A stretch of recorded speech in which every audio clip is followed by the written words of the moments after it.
realmente es un placer para la Sociedad Ecuatoriana de Neurología dar la bienvenida a nuestros exponentes con el tema de vejiga hiperactiva, manejo por fenotipo. Eh, pues estos aportes en estas épocas difíciles van a servir para acrecentar nuestros conocimientos, especialmente en nuestros urólogos jóvenes. Por favor, buenas noches. Ok. Bueno, gracias, doctor Ulloa. A todos los colegas que se han conectado, muchísimas gracias por conectarse con nosotros. Hemos estado trabajando semana a semana. Gracias por acompañarnos.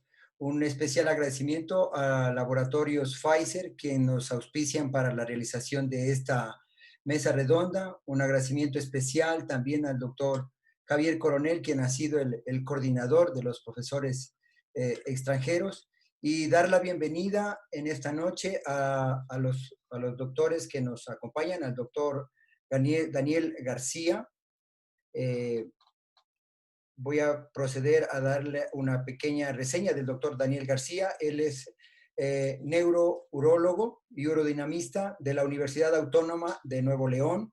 Es coordinador del capítulo de Neurourología y Urología Femenina de la Sociedad Mexicana de Urología, profesor de curso de post-especialidad de neurourología y urodinamia de la Universidad Autónoma de Nuevo León. Doctor García, bienvenido y gracias por acompañarnos. Igualmente, la bienvenida al doctor Cristian Héctor Cobreros. Él es médico de la Universidad de Buenos Aires, especialista en urología. Tiene un fellowship en endourología en el Instituto Docente de Urología Valencia, Venezuela. Fellowship en urología laparoscópica en la clínica Cleveland, Ohio. Es médico de planta de la División de Urología del Hospital Carlos G. Durán. Es director médico del Instituto Urológico de Buenos Aires, miembro de la Sociedad Argentina de Urología, especialista jerarquizado de la Sociedad de Urología en Argentina, presidente del Simposio Internacional de Urodinamia del Hospital Durán. Tiene un sinnúmero de artículos presentados, es docente, él tiene una carpeta muy amplia. Gracias por acompañarnos. Y a nuestro colega, el doctor Javier Coronel. Él es formado en el Hospital Dos Santos, Servidores do Estado, Río de Janeiro, Brasil, fellow en área de urodinamia, neurología y urología funcional del Hospital Dos Servidores do Estado, máster en urología funcional de la Universidad de Salamanca, España, profesor de posgrado de la Universidad Central del Ecuador del área de incontinencia, uroneurología y urología funcional, expresidente de la Sociedad Ecuatoriana de Urología. Gracias a ustedes por acompañarnos, sean bienvenidos y pues esperamos escucharlos. Gracias. Doctor Coronel.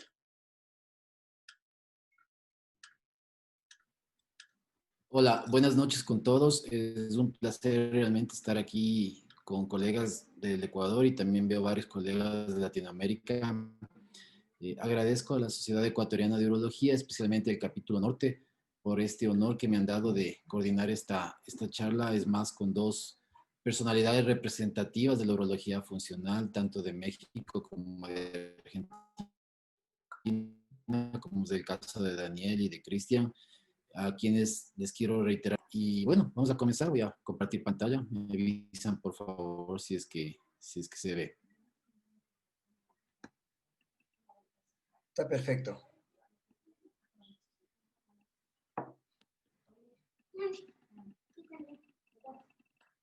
Ok. Bueno, ¿cuál fue el propósito de esta sesión, de este webinar?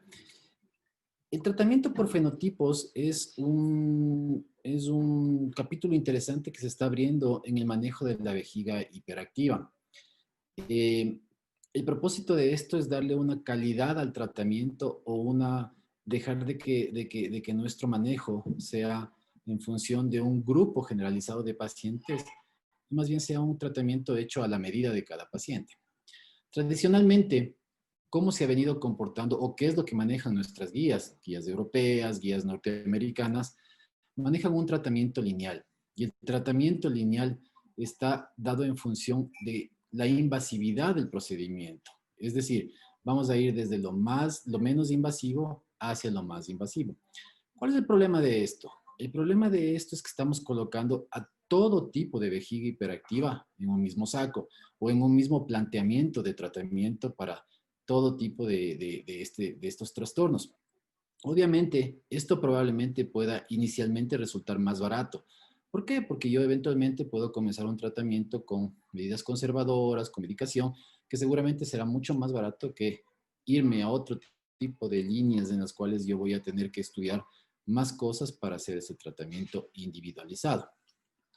El tratamiento por fenotipos termina siendo un poco más caro. Y termina siendo un poco más caro porque yo no solo trato a la vejiga hiperactiva, yo trato también a las comorbilidades.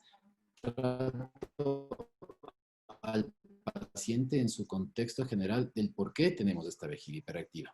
¿Cuántas veces nosotros no nos hemos enfrentado a un paciente al cual le diagnosticamos de vejiga hiperactiva? Y cuando nos pregunta, bueno, doctor, dígame usted, ¿cuál es la causa de esa vejiga hiperactiva? Uno termina diciendo, no sé, es idiopática. Entonces, la idea de esto justamente es tratar de que ese tipo de términos como idiopático, e inclusive me atrevería a decir un término como la refractariedad, vayan siendo abolidos poco a poco del tratamiento de vejiga hiperactiva. Quiero dejar claro que esto es una hipótesis, aún no es un lineamiento, aún no es un guideline. Nosotros no nos vamos a salir de los guidelines que están establecidos con el tratamiento lineal, pero vamos a tratar de darle una nueva connotación con perspectivas a futuro de cambios en el tratamiento de la vejiga hiperactiva. Este tratamiento puede ser más caro, como les decía, porque además de que trato las comorbilidades, yo voy a tratar a un paciente en función de lo que él necesita. Es posible, y me atrevería a decir inclusive que en algún momento podríamos pensar que en vez de hacer un tratamiento inicial con primera línea, un paciente podría beneficiarse de un tratamiento inicial de tercera línea, yéndonos en contra del esquema que tenemos ahorita desde lo más conservador hacia lo más invasivo. ¿Cómo vamos a dividir este tratamiento por fenotipos? Lo vamos a dividir en dos circunstancias, conforme a la demostración de hiperactividad del detrusor y conforme a los factores fisiopatológicos del paciente.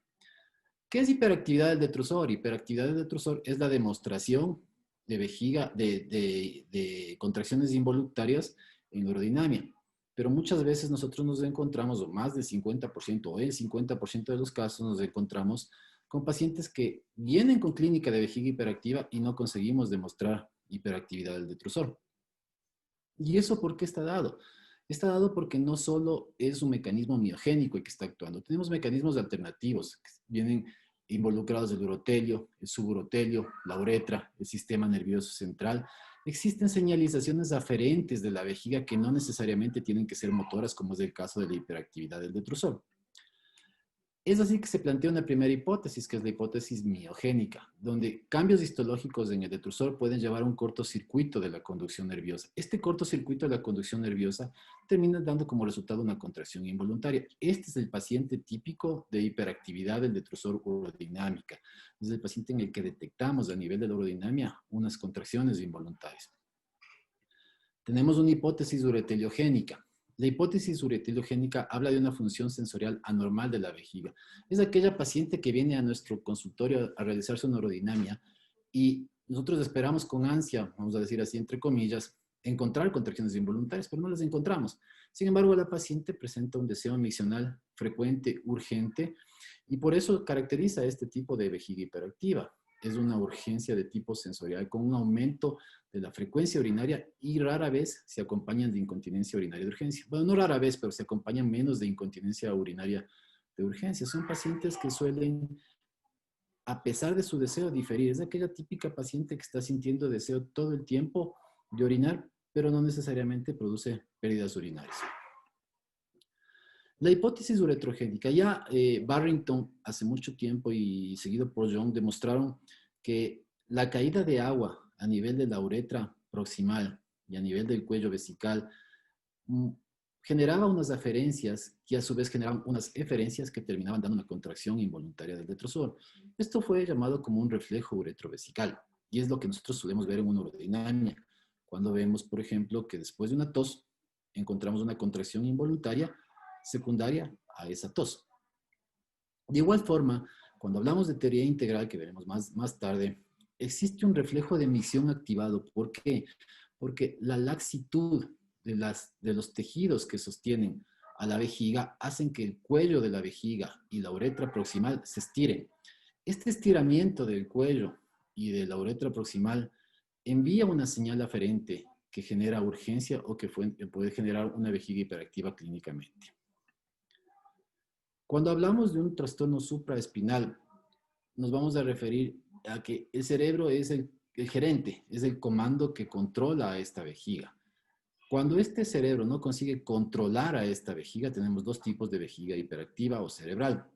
Hay una con implicación frontal vista a través de resonancia magnética y que se ve en personas de mayor edad.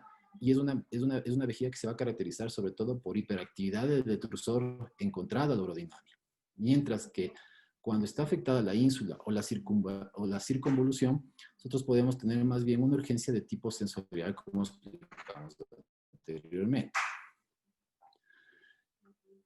El 50% de hipocontractilidad del detrusor confirmada por urodinamia suele asociarse a hiperactividad. Esta provoca un tipo de hiperactividad en función de los residuos que va dejando. Me explico. Si yo orino y dejo un volumen de vaciado incompleto, la próxima contracción involuntaria pasará en menos tiempo. A más de eso, aumenta el microbioma, aumenta la cantidad de trastorno asociado a la presencia de bacterias y esto, como veremos más adelante, puede favorecer una hiperactividad. Es más, se ha hecho una hipótesis en el sentido de que una hipocontractilidad es resultante de una hiperactividad a largo plazo o durante varios años. Entonces, cuando hablamos en cambio del fenotipado de acuerdo a los factores fisiopatológicos, vamos a referir a algunos, entre ellos el síndrome metabólico. El peso del cuerpo lo que hace es actuar, o esa presión que se ejerce actúa sobre la parte de la uretra proximal y del trígono. El trígono es como decir el cerebro de la vejiga. Este cerebro de la vejiga capta esas sensaciones y esas sensaciones las manda por aferencia hacia los centros superiores. Entonces, este aumento de peso puede favorecer la presencia de una vejiga hiperactiva que ocurre por igual en hombres y en mujeres cuando hay un síndrome metabólico. Además de eso, se asocia el síndrome de isquemia pélvica, la resistencia a la insulina, la disfunción ureterial, que favorecen la presencia de este trastorno. La ansiedad y la depresión son factores de riesgo para vejiga hiperactiva y en ambos ocurre una depresión de la serotonina. Y está demostrado que la disminución de la serotonina aumenta la frecuencia urinaria y favorece la hiperactividad del detrusor.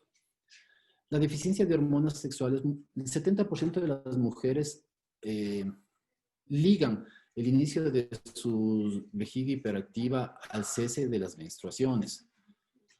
Por eso es que en algunos casos el uso de estrógenos puede mejorar este tipo de hiperactividad, pero sobre todo en mujeres que tengan atrofia vaginal. Eso ya nos va a hablar un poco después Daniel, me imagino, posteriormente. A pesar de que la testosterona disminuye la excitabilidad del detrusor y produce fibrosis de la pared vesical, no se han hecho estudios en relación al manejo de testosterona para control de la vejiga hiperactiva, pero es un ítem que probablemente podría venirse para el futuro. En la vejiga no es completamente estéril. Existen bacterias buenas, si así las queremos llamar, que se encargan de controlar a las bacterias malas o las bacterias virulentas. A mayor proporción de estas bacterias buenas, es menor el riesgo de hiperactividad. Y a mayor proporción de bacterias malas, el tratamiento o la efectividad de los tratamientos que son hechos para vejiga hiperactiva son menores.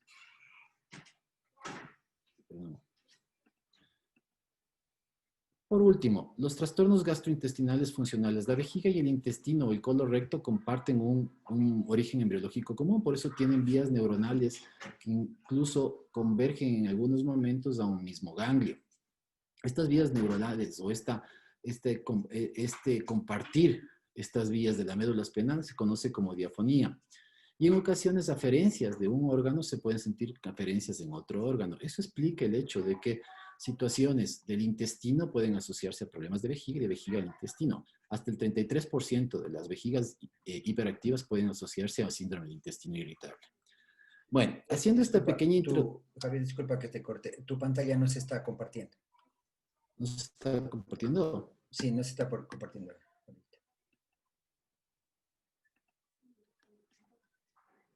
Ahí estamos, ahí sí. Ok.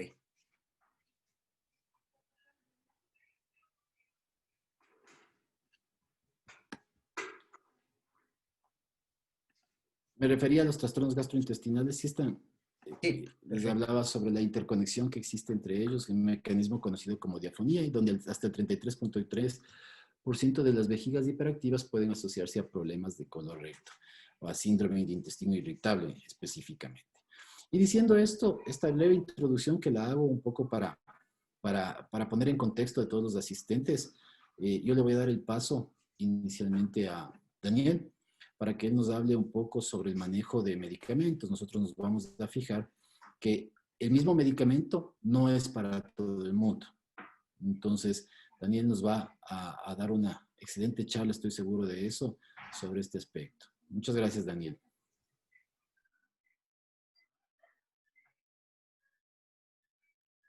El audio de Daniel, por favor.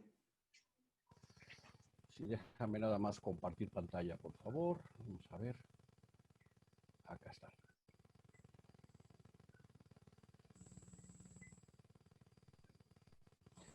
Bien. Primeramente, quisiera agradecer a la Sociedad de Urología del Ecuador la oportunidad de estar con ustedes, al capítulo norte, a Javier por su invitación y a cada uno de ustedes por estar con nosotros. La verdad es de que esta nueva intención de manejo de fenotipo es lo que estamos pensando algo nuevo, porque esa fase idiopática, como bien decía Javier, pues nos hace decir, bueno, es que no sabemos y hay que empezar a ver algunos cambios en la parte donde uno tiene que entender lo que hace en una clasificación o subclasificación en un momento dado, pero les propongo hacer algún repaso rápidamente. El trabajo de la vejiga, el 99% de su tiempo es de almacenamiento y el 1% de vaciamiento.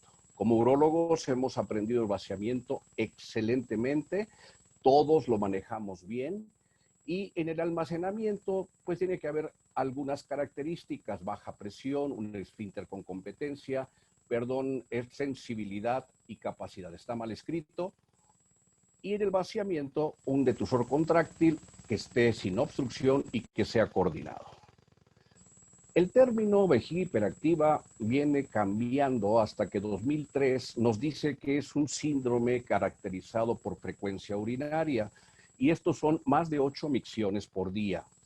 La urgencia urinaria es el deseo repentino del cual no se puede diferir y puede estar acompañado o no con una incontinencia.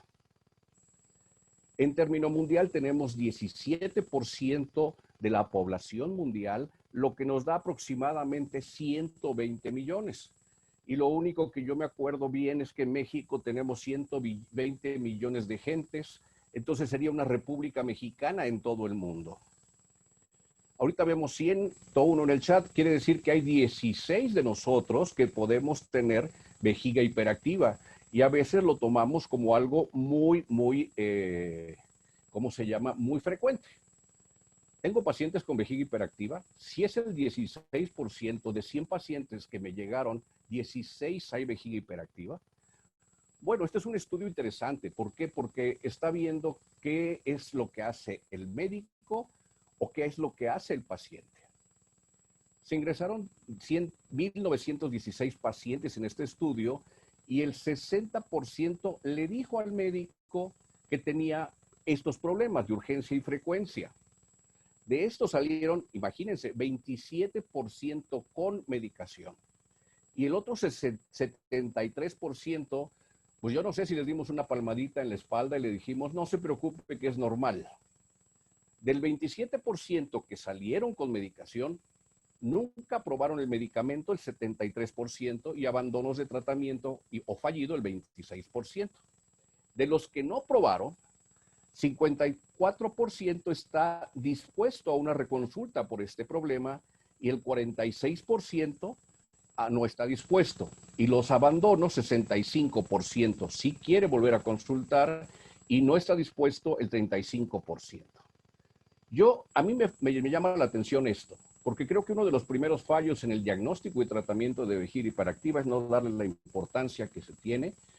Nosotros tenemos un alto, pues prácticamente un sesgo muy fuerte a que nosotros no estamos tratando la vejiga hiperactiva o no le damos la importancia o no le preguntamos.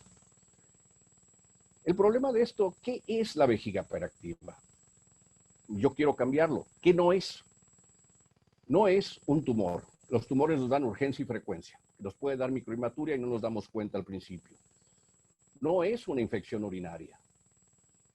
No es alguna piedra en la vejiga que también nos puede dar. No es un cuerpo extraño dentro de la vejiga, ni tampoco es un divertículo y menos una diabetes. Por lo tanto, es un diagnóstico de exclusión y tenemos que tener la exclusión bien clara. Y una vez que tengamos la exclusión bien clara, tenemos que ver qué medicamento usar. Y siempre estamos tratando de ver cuál es el mejor medicamento. Hace un tiempo atrás me decía alguien y me preguntaba, oye Daniel, ¿y cuál es el mejor medicamento? ¿Cómo puedo yo saber que este es el mejor medicamento para mi paciente? Bueno, hagamos un poquito de historia. 1965 la oxibutinina, 68 la de extensión prolongada, tolterodina sale también en el 68, 2000 la extensión prolongada, 2003 viene la oxibutinina transdérmica, en el 2003 también la fesoteradina, 2004 la solifenacina, 2004 la darifenacina y el trospio. Y hoy ya tenemos los agonistas del beta 3. Entonces, ¿qué medicamento usar? Podemos tener varias cosas que tener en cuenta: la eficacia, el costo, la calidad cognitiva, los efectos secundarios, el tiempo de inicio de mejoría. ¿Qué es lo que queremos para el paciente? Estamos hablando de una vejiga hiperactiva que podemos diagnosticarla fácilmente. El diagnóstico es clínico y con eso podemos manejarlo. Nosotros sabemos las dos vías alternas, tanto la parasimpática como la simpática, los receptores M2, M3. El que entra en M3 tiene una vía alterna de la ROO-roquinasa y que todo lo que es parasimpático va a ser contracción y todo lo que es simpático, que son los agonistas beta 3, relajación. Ya el doctor Javier Coronel dijo que la urodinamia es un detrusor hiperactivo. Sí, esto es un diagnóstico urodinámico y un diagnóstico clínico, la vejiga hiperactiva. ¿Hay similitudes o hay disimilitudes? ¿La vejiga es un testigo fiable? 82% de los hombres con vejiga hiperactiva clínica tienen detrusor hiperactivo. Es decir, hay 18% que no lo confirmamos con la urodinamia. 58% de las mujeres con un diagnóstico clínico no se diagnostican o no se corroboran, tienen detrusor hiperactivo. Es decir, hay un 42% que no está esto igual, siendo de todos modos la vejiga hiperactiva un diagnóstico clínico. Bien lo dijo el doctor Coronel, que las mujeres que tienen la mitad aproximadamente con incontinencia de esfuerzo tienen un detrusor hiperactivo y un 50% de las pacientes o pacientes de disfunción de piso pélvico tienen detrusor hiperactivo. Bueno, el diagnóstico urodinámico es este. Una contracción es una observación de una onda que sube y eso le decimos que es una contracción. Es una observación urodinámica puramente. ¿Y qué hemos aprendido de esto y de la urodinamia? Nos dice que vamos a fallar solamente si tenemos estos dos métodos y pensamos que todo esto puede ser igual. Entonces ya se habló de un factor de urotelio, un factor de suburotelio, un factor uretral y un sistema nervioso central. Si vamos a fenotipificar una vejiga hiperactiva o un detrusor hiperactivo por urodinamia, que realmente así debe de ser, vamos a tener que son vías aferentes que van desde la vejiga hasta el cerebro y causan diferentes efectos en diferentes niveles en las vías de la vejiga hacia los centros del sistema nervioso central. reflujo vesicouretral, porque sube la orina y regresa. Entonces, esto es lo que provoca una contracción del detrusor saliendo y entrando a la orina, haciendo que haya un cambio durante esta parte. Otro señor, Yut et al., también hizo la misma experimento de otra manera y vio que había un reflejo vesicouretral. Vuelvo a decir, yo le llamo reflujo porque realmente está regresando por este lado, pero bueno, ya está acuñado como reflejo y entonces así lo dejaremos. Y obviamente ya se hizo este estudio en voluntarios humanos. Estos pacientes normalmente nos dicen que cuando están sentados o cambian de posición, tienen ese aumento, ese deseo de ir al baño. Esto no lo vamos a ver por un cambio en la urodinámica, porque normalmente los tenemos siempre sentados, acostados o parados, dependiendo del caso, y esto no nos va a permitir ver esos cambios de posición. Esto me recuerda a una paciente cuando yo empecé la urodinamia y me dijo la paciente, mira, cuando yo tengo muchas ganas de orinar, obviamente si estoy en casa, yo subo la uretra y con eso yo ya no tengo ganas de orinar.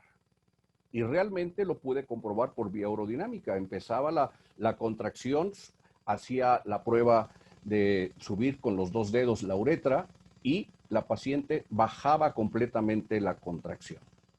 Este paciente se podría trabajar con antimuscarínicos, se podría trabajar con agonistas beta 3. Yo creo que esto nos va a contestar más adelante el doctor Coveros, porque esa es parte de lo que él va a hablar esta tarde. Y estos pacientes no muestran detrusor hiperactivo en la urodinámica, como les estaba comentando. Tenemos que entonces trabajar con ellos y a veces cambiarlos de posición en un momento dado. Y esto es difícil, ¿por qué? Porque hacemos una calibración estando sentado. Bien, la urgencia de novo puede estar dado aquí, que es más del 10% post cirugía. En pacientes con prolapso de órgano pélvico, una urgencia puede resultar de un reflejo de la micción activado por la incapacidad de esa vagina laxa por apoyar los receptores de estiramiento del cuello, uretra proximal. Y el Grothendieck dijo que esto era una urgencia uretral. ¿Qué es lo que vamos a hacer con ellos? Aquí la duloxetina es uno de los medicamentos que más nos pueden ayudar. Cambiamos un poquito ya lo que nosotros estábamos viendo como antimuscarínicos y las líneas, como dijo bien el doctor Coronel. Esto espero no terminar así en enero, si sigue esto como va, porque estamos comiendo mucho en estos momentos, pero siempre se ha visto que un vínculo entre el síndrome metabólico y la vejiga hiperactiva ha sido dado. La obesidad y la vejiga hiperactiva están unidos normalmente. La vejiga hiperactiva también va a ser igual en hombres y mujeres con síndrome metabólico. Su fisiopatología en pacientes con síndrome metabólico habla de una mayor carga mecánica, es decir, mayor peso, que va a ser sensible al trígono y esto nos va a dar mayor conducción aferente para decir que hay que sacar esa orina. Todos los cambios que hay en el síndrome metabólico nos van a hacer cambios también en la parte vesical. Hay una vejiga neurogénica por diabetes, hay disfunciones del músculo liso que nos puede dar hipertrofia del detrusor, sobreregulación de los receptores M2 y M3, el urotelio, hay una sobreactividad, los componentes neuronales de la vejiga, hay una disminución sensorial, hiperlipidemia, disminución de la capacidad de la vejiga, detrusor hiperactivo, degeneración nerviosa, isquemia de la vejiga, ya sea por aterosclerosis o porque está apretando toda la masa que estamos dando, incremento de citocinas proinflamatorias, leucotrienios, terapias convencionales que son no son buenas para el síndrome metabólico. Darle un antimuscarínico a estos pacientes no nos va a ayudar mucho, nos puede dar un pasito, pero realmente no nos puede ayudar mucho. Los agonistas beta 3 son buenos porque fue un medicamento que se hizo inicialmente contra la obesidad. El tadalafilo podría ser un tratamiento eficaz y bien tolerado. ¿Qué es lo que se recomienda? Hay un inhibidor de la fosfodiesterasa 4 que puede también ayudarnos a poder manejar todo este paciente con síndrome metabólico. Sin embargo, lo que realmente va a funcionar con este paciente es algo que todos tenemos que hacer para el paciente que está con sobrepeso. Programas de pérdida de peso tienen hasta un 19% de éxito en esa incontinencia o esa vejiga hiperactiva mojada. Pero la cirugía bariátrica nos da hasta un 79% de éxito. Ustedes le dirían que se opere a un paciente con vejiga hiperactiva para que mejore. No sé si lo teníamos puesto esto en la mente, y sí lo mencionó el doctor Coronel. Estamos cambiando un poquito estas ideas para abrir más el panorama de la vejiga hiperactiva. Los desórdenes afectivos. Miren el ciclo vicioso. Depresión, estrés, vejiga hiperactiva, ansiedad, y sigue dando vueltas ahí.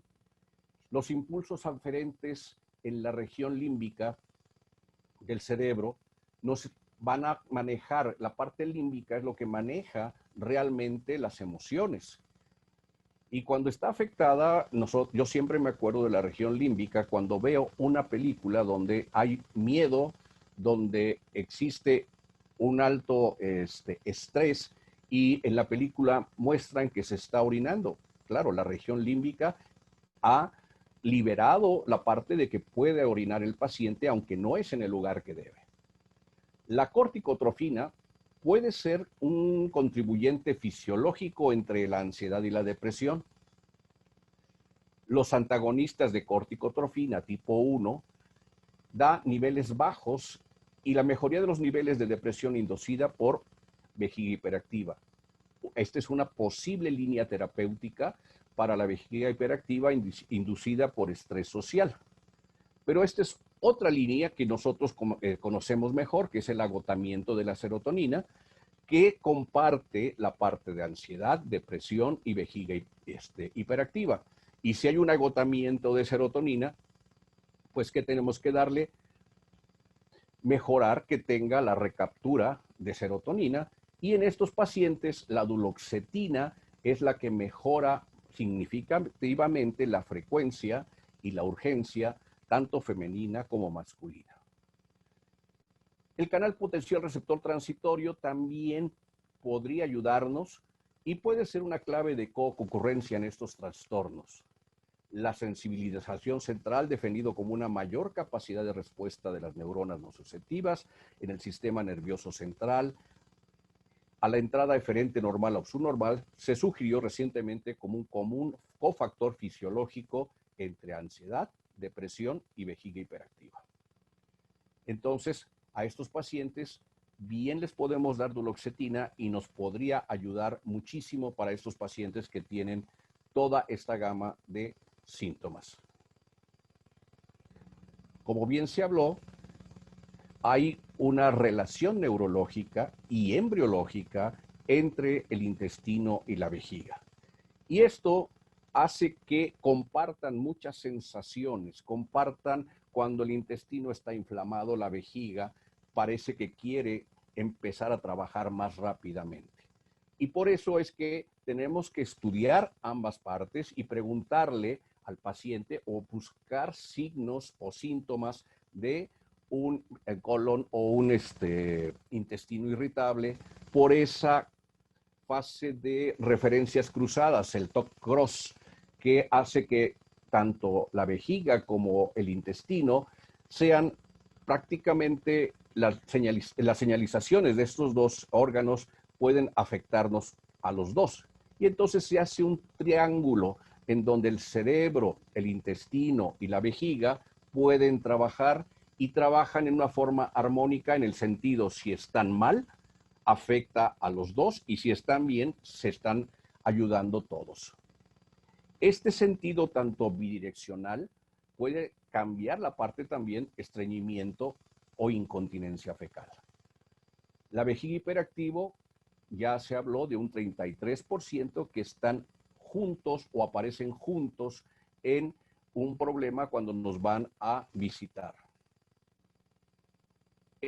La duloxetina pareciera ser uno de los mejores medicamentos que tenemos para algunos pacientes con fenotipo, porque nos puede cambiar ese manejo de eje cerebro-intestino-vejiga, vejiga hiperactiva, y ayuda a que vaya desensibilizándose en una forma central.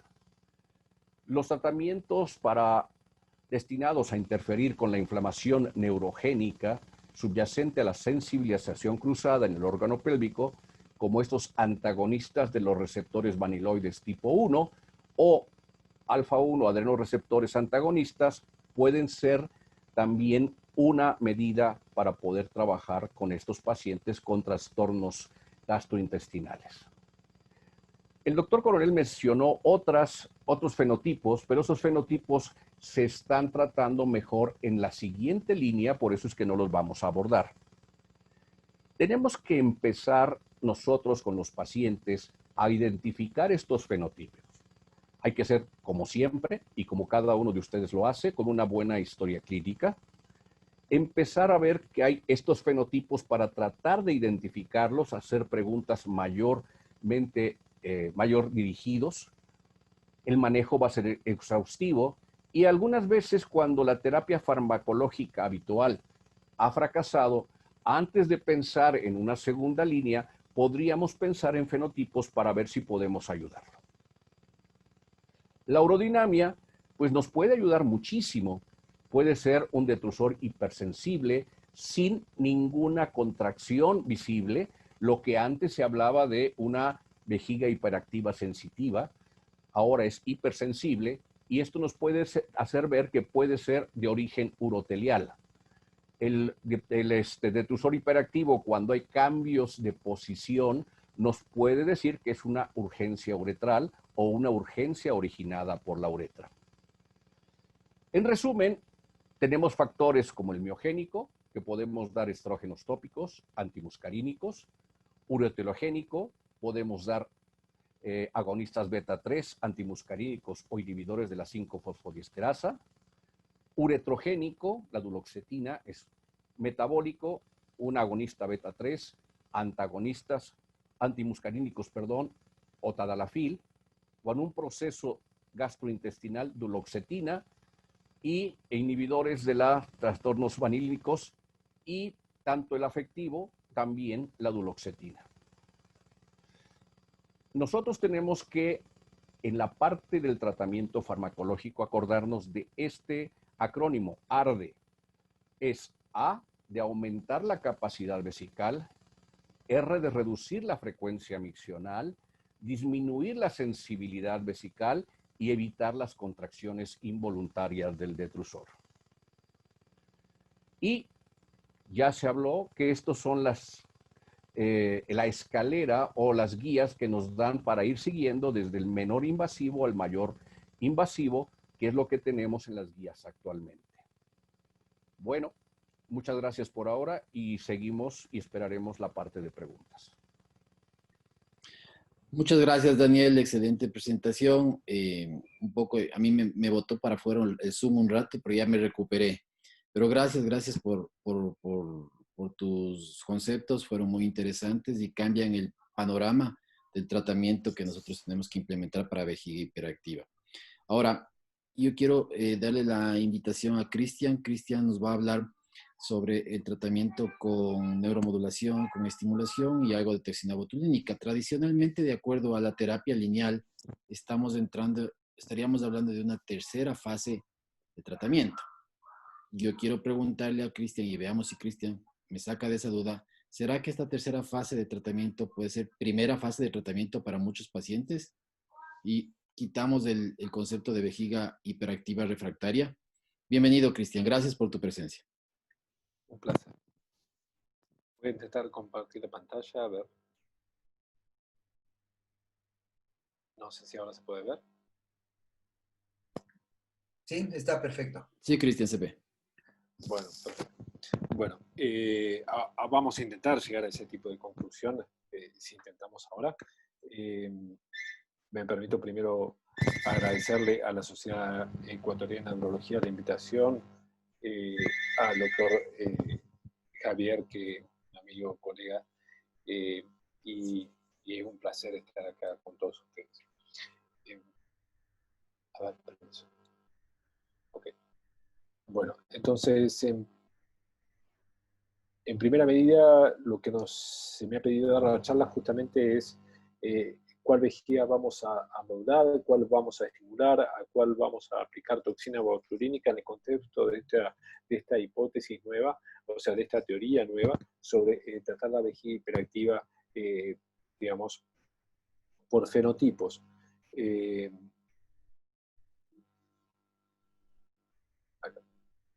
Entonces, mi pregunta básica inicial es si la vejiga, que era lo que recién me preguntaba Javier, ¿cuál es la vejiga que requiere eventualmente terapias de tercera línea? Y si es tan fácil verdaderamente que nosotros pasemos de un paciente que consulta por una vejiga hiperactiva de un tratamiento, digamos, que es puramente un diagnóstico clínico, porque así lo define la ICS, o sea, como un diagnóstico pura y exclusivamente clínico, directamente a un tratamiento de tercera línea, que son tratamientos invasivos, o sea que en primera instancia uno lo ve difícil de poder acceder, pero lo importante es ver lo que vamos a ver a continuación, que es eventualmente cómo quizás nosotros tampoco, siguiendo el esquema clásico de los lineamientos, tampoco estamos haciendo una buena terapéutica. Entonces, entrando por la primera línea nos va bien, o deberíamos ir por la segunda, o eventualmente por la tercera, y la tercera ya involucra cosas invasivas, entonces no lo sabemos, pero bueno, a esas preguntas es las que nos vamos a referir. Entonces, la primera pregunta que yo me hago es si nosotros valoramos bien a nuestros resultados. Es decir, si nosotros tenemos un buen seguimiento de nuestros pacientes que tratamos con vejiga hiperactiva para saber verdaderamente bien cómo les va. Todos nuestros pacientes tienen carta de emisión, todos nuestros pacientes están seguidos, tienen un control por lo menos mensual con respecto a cómo les va, o mensual o trimestral con respecto a cómo les va. Si cambiamos una droga, esperamos 12 semanas para ver cuál es el resultado con esa nueva droga, anticolinérgico, agonista beta 3, lo que sea. Verdaderamente, yo creo que no. Yo creo que nosotros no valoramos bien a nuestros pacientes. Creo que la consulta que hacemos es verdaderamente defectuosa en líneas generales. Lo primero que se nos ocurre es darle un medicamento y el paciente que eventualmente pruebe a ver si con eso mejora un poco. Pero como decía justamente recién Daniel, no nos detenemos en pensar si tiene un body mass index muy, muy alto, si el paciente verdaderamente necesita hacer ejercicio, y no nos abocamos porque nos lleva como cirujanos probablemente nuestra consulta hacia otros lados, ¿no? Entonces, y nuestros pacientes, otro punto fundamental, es determinar si nuestros pacientes que tienen vejiga hiperactiva, darnos cuenta que realmente si nos ponemos a analizar, y yo lo hice a lo largo del tiempo que Javier me llamó para tener esta charla, que es un placer estar acá, ver cuántos pacientes que yo tenía con vejiga hiperactiva realmente habían mejorado con los tratamientos que yo les había propuesto a esos pacientes. Y la verdad es que no muchos habían mejorado significativamente. Y uno de los puntos que yo siempre quiero recalcar es que independientemente de las drogas que nosotros utilicemos, y esto lo utilizo en muchas presentaciones, cuando hablamos sobre vejiga hiperactiva, es que siempre es fundamental tener ese programa de 12 semanas. Ese programa de 12 semanas está definido ya por, existen trabajos internacionales que muestran que necesitamos de esas 12 semanas para saber si verdaderamente la droga que estamos empleando es efectiva o no. Y esta, digamos, es la foto del paciente que viene antes, y esta es la expectativa que tiene el paciente. Cree que después de recibir durante 12 semanas oxybutinina, solifenacina, larifenacina, miravedón, trospium o lo que sea que vaya a recibir, el paciente o la paciente va a estar espléndida, va a estar espectacular. Esa es la expectativa que nosotros creamos o la expectativa que el paciente tiene. Y la verdad es que la realidad se asemeja poco a la expectativa que tiene, porque la cantidad de eventos adversos que tienen todos este tipo de medicaciones son verdaderamente muy amplios, son grandes, y la verdad que esta especie de expectativa y realidad es verdaderamente poco alentadora para todos nosotros. Y esto lo mostró en un trabajo, lo mostró muy bien Linda Brubaker. Linda Brubaker hace un tiempo, ya esto fue 10 años atrás, que fue cerca del 2010, publicó en el Journal, en el British Journal of Urology, publicó un trabajo donde mostraba las causas de abandono, que sabemos que, como vimos recién, son del 80-90% de los tratamientos por vía oral, pero Linda Brubaker hizo algo muy interesante. Tomó al grupo de pacientes que sí eran respondedores, es decir, aquel grupo de pacientes que respondían a las drogas, que efectivamente el anticolinérgico era efectivo. Y se fijó dentro de ese grupo cuáles esos pacientes, cuál era el dropout, cuáles pacientes salían o abandonaban el tratamiento. Y de ese grupo de pacientes que abandonaban el tratamiento dentro de un grupo de los que respondían, el 46%. Bueno, hasta que Cristian regrese vamos a hablar del tercer tópico que me corresponde a mí. Y yo voy a hacer algo muy sucinto porque realmente esto es más en relación a qué vejiga hiperactiva se podría operar. Ese es un dogma que existe todavía, en el cual la vejiga hiperactiva nunca se le ha considerado un tratamiento de tipo quirúrgico, siempre ha sido considerado un tratamiento de tipo clínico. Sin embargo, vamos a ver si es que hay alguna ventaja en operar una vejiga hiperactiva en algún momento dado. Para esto nos tenemos que remitir a la teoría integral.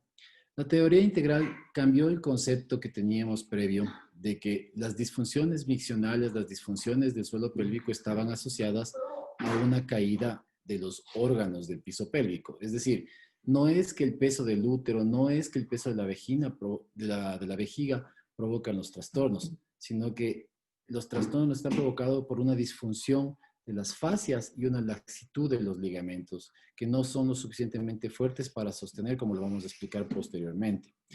Estos ligamentos lo que permiten es una interacción de las fuerzas en conjunto. Es decir, tengo unas fuerzas que me traccionan hacia adelante y otras fuerzas que me traccionan hacia atrás, e inclusive unas fuerzas que me traccionan hacia abajo. Este sostén, esta armonía, es lo que permite la estabilización del suelo pélvico. Perdón. Para eso me voy a remitir a la analogía del puente y a la analogía de la lona. Vamos a imaginarnos una lona como aquellas que usan los niños para saltar. Esa lona normalmente está recubierta por varios resortes o está sostenida por varios resortes. Si alguno de esos resortes, por ejemplo, los resortes de la parte anterior, se llegaran a caer, la tensión va a estar dada a nivel de los resortes de la parte posterior. Y de igual forma, si los resortes de la parte posterior se llevaran a caer, la tensión o la distensión va a estar dada a nivel de los resortes de la parte anterior. Es por esto que tenemos la analogía del puente. En la analogía del puente tenemos dos pilares o dos soportes que vienen dados por los huesos, el pubis y por el sacro.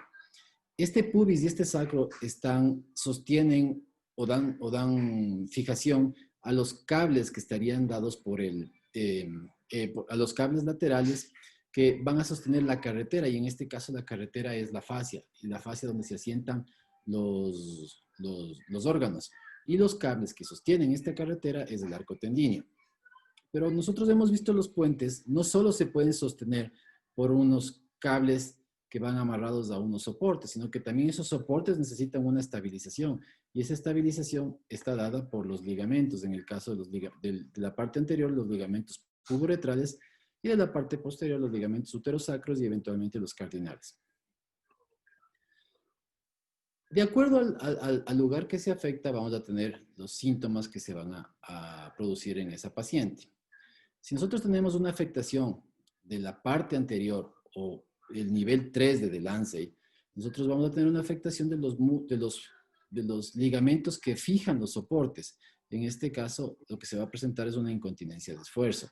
Si se afecta la parte media, nosotros vamos a tener un defecto del arco tendíneo o de la carretera que sostiene. Esta carretera que sostiene nos puede dar los cistoceles, nos puede dar alteraciones de urgencia, alteraciones de frecuencia urinaria y a veces vaciamientos incompletos si es que esta fascia cae y angula la uretra.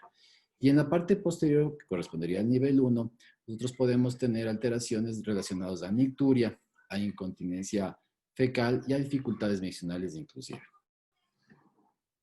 Por eso, la teoría integral lo que trata de hacer es resolver esto con la presencia de nuevos neoligamentos, o sea, reconstruir ese puente que lo podemos reconstruir. Los más frecuentes que nosotros usamos son los puentes anteriores, que son los slings uretrales, los puentes que van a reconstruir la parte media o los cistoceles altos, que son los que se unen a los ligamentos sacroespinosos, y tenemos también aquellos que se unen a los ligamentos uterosacros. Cuando hablamos de hiperactividad del trusor estimulada por el esfuerzo, que es una de las bases de los tratamientos del fenotipo, y que había una pregunta que yo le estaba viendo ahí, ¿qué es lo que está ocurriendo?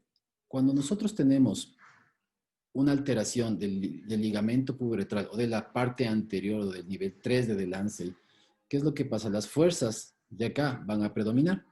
Estas fuerzas que predominan es como que a mí me están estirando la alfombra desde atrás. Si me estiran la alfombra desde atrás, yo me voy para adelante. Entonces, lo mismo ocurre con el cuello de la vejiga. Si me estiran la fascia desde atrás, el cuello de la vejiga se hace un embudo.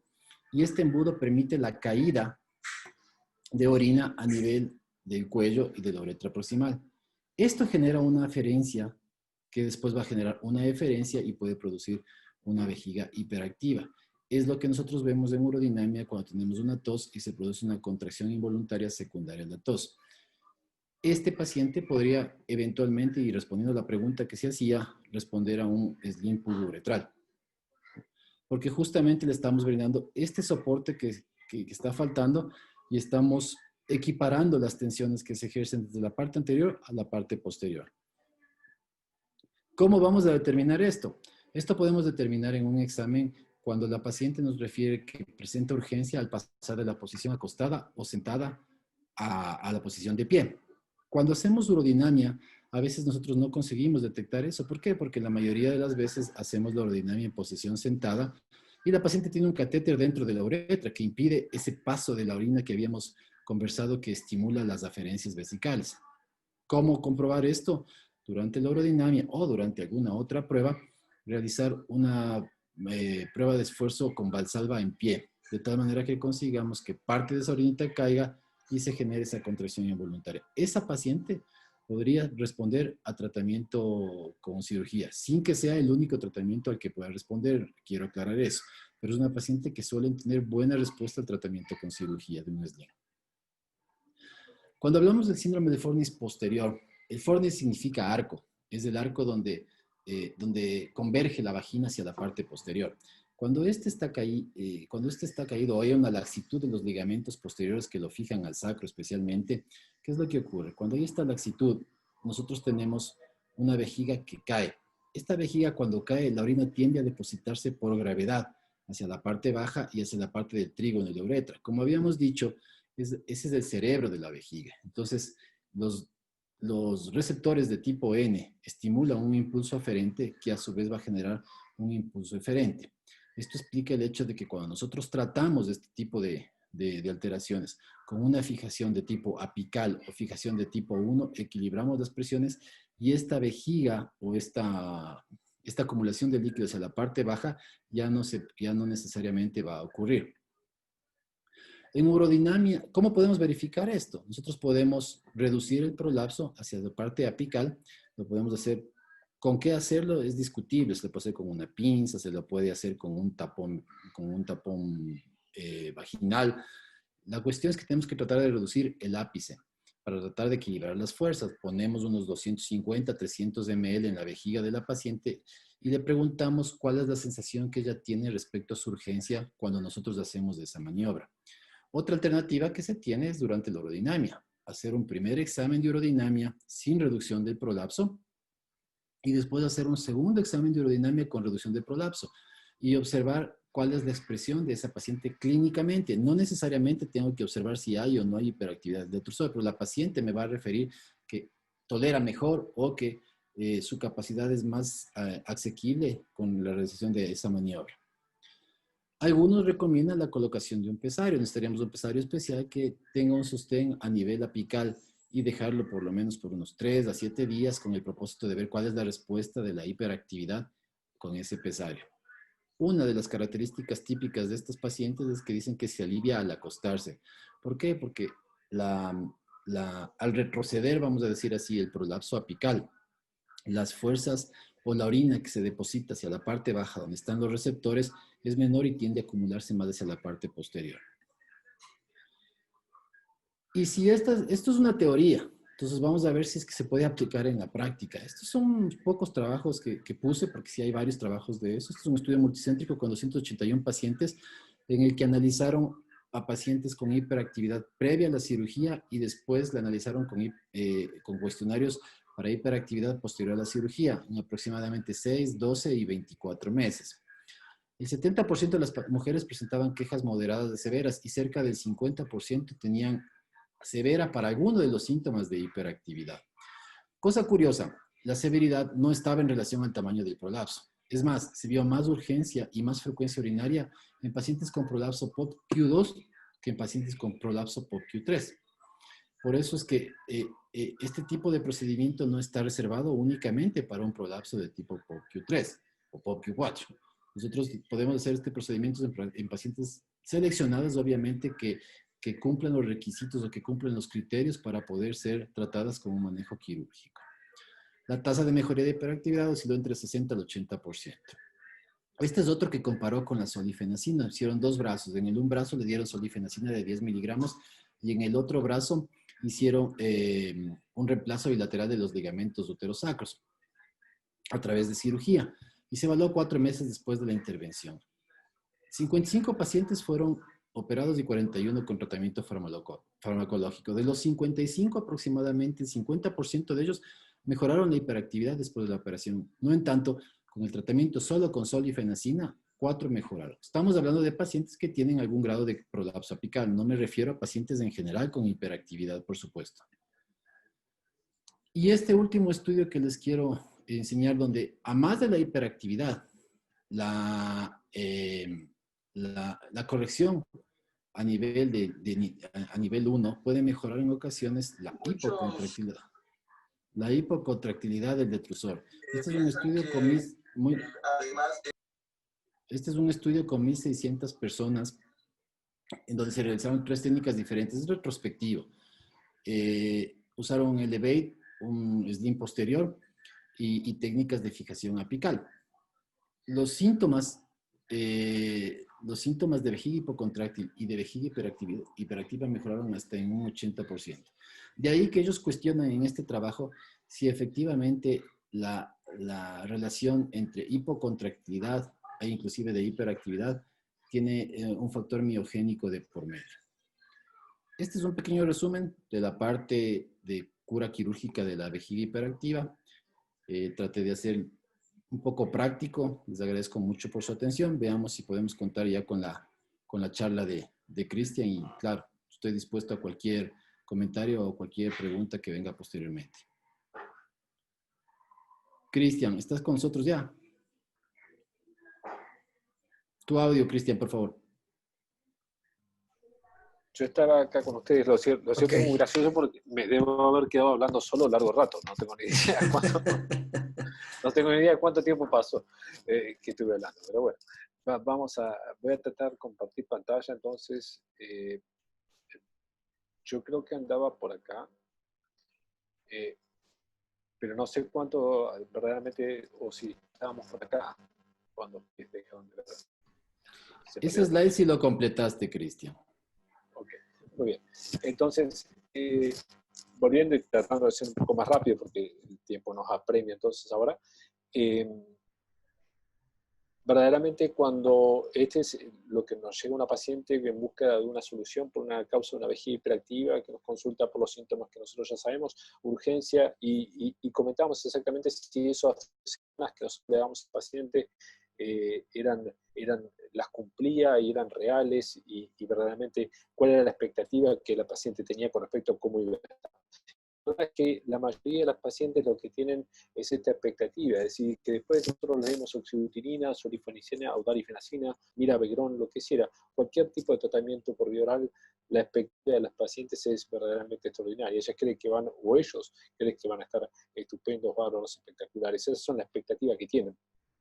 Y la expectativa que tienen los pacientes muchas veces difiere, o la mayoría de las veces difiere, diría yo, de la realidad, porque la verdad es que estas drogas no siempre tienen efecto que uno espera, siempre tienen el efecto que los pacientes esperan, y no sé si nosotros escuchamos siempre a nuestros pacientes o estamos atentos a lo que les pasa.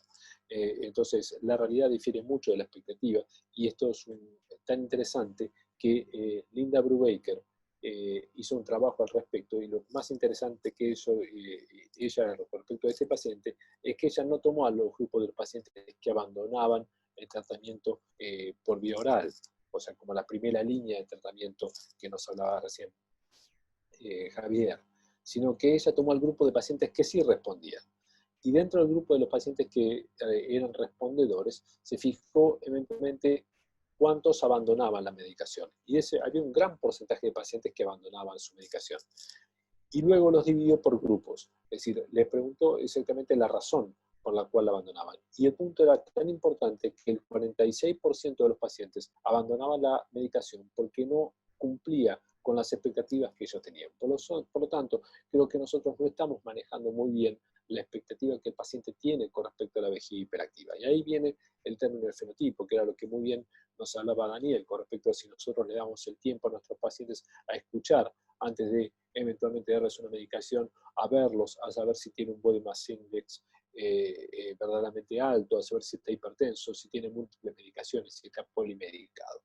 Entonces, ahí nace entonces esta teoría, esta hipótesis, que es algo verdaderamente muy atractivo, en la cual empezamos a tratar de buscar, a tratar la etiología de acuerdo al grupo exacto, porque si no, si estamos tratando a todos los pacientes de la misma manera, si desconocemos cuál es la fisiopatología, si desconocemos la etiología, obviamente que el tratamiento siempre va a ser inexacto y los resultados van a ser los esperados. Y de hecho los resultados son estos. El año pasado, Michael Kanzler publica el trabajo en el cual hace un metaanálisis, un review verdaderamente muy amplio, en el cual determina, por ejemplo, que prácticamente a los 20 meses, a los 20 días de tratamiento con algún tipo de anticolinérgico, el 40% de los pacientes ya abandonó el tratamiento, y el grupo de pacientes que permanecen, es decir, que los que tienen una adherencia al tratamiento al año de que nosotros se los hayamos indicado, es solo del 15% de los pacientes, lo cual no quiere decir que estas drogas no son buenas para esos pacientes, sino que verdaderamente creo que estamos medicando a pacientes que no tienen que tomar esa medicación y que eventualmente la causa de su vejiga hiperactiva probablemente sea otra.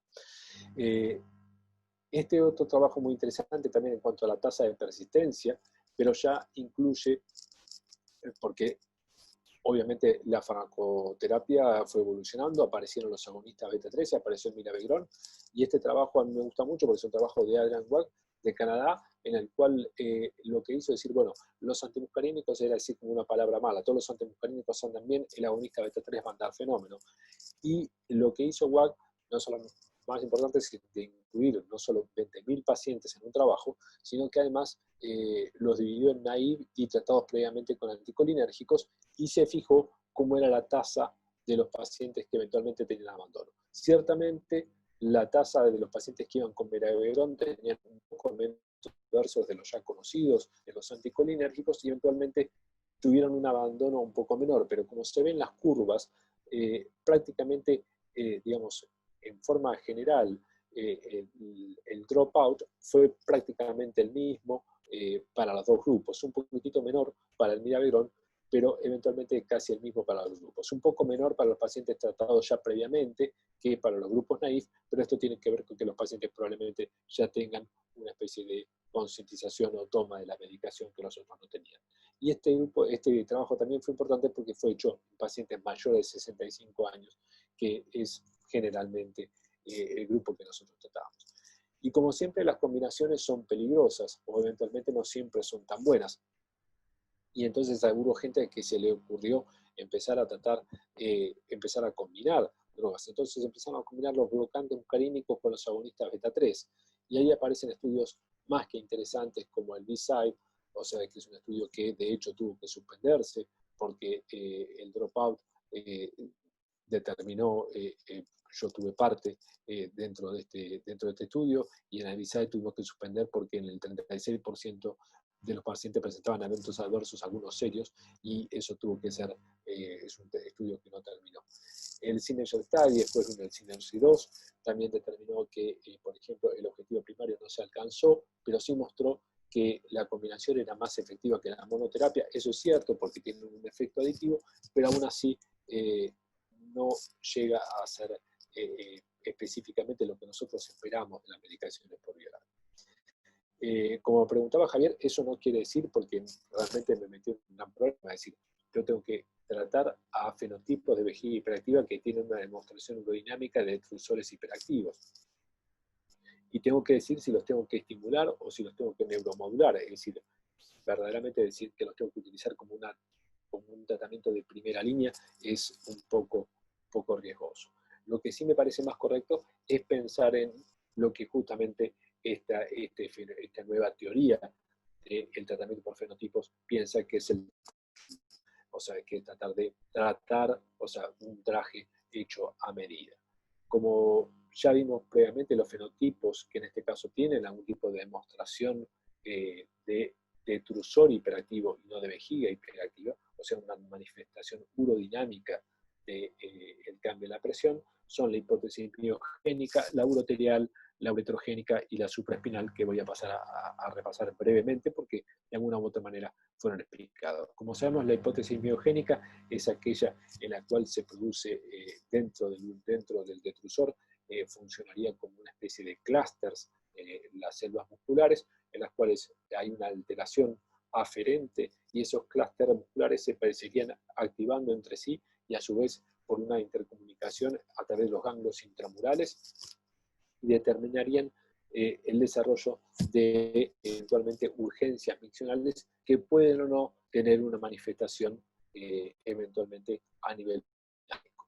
En estos casos, como bien decía Daniel previamente, el estradiol intravaginal, los antimuscarínicos tienen lugar, sin lugar a duda, los agonistas beta 3 también tienen lugar, pero sin lugar a duda también tiene lugar, como todos sabemos, el Botox, cuando los pacientes se hacen refractarios al tratamiento por vía oral, y eventualmente la neuromodulación sacra también tiene lugar.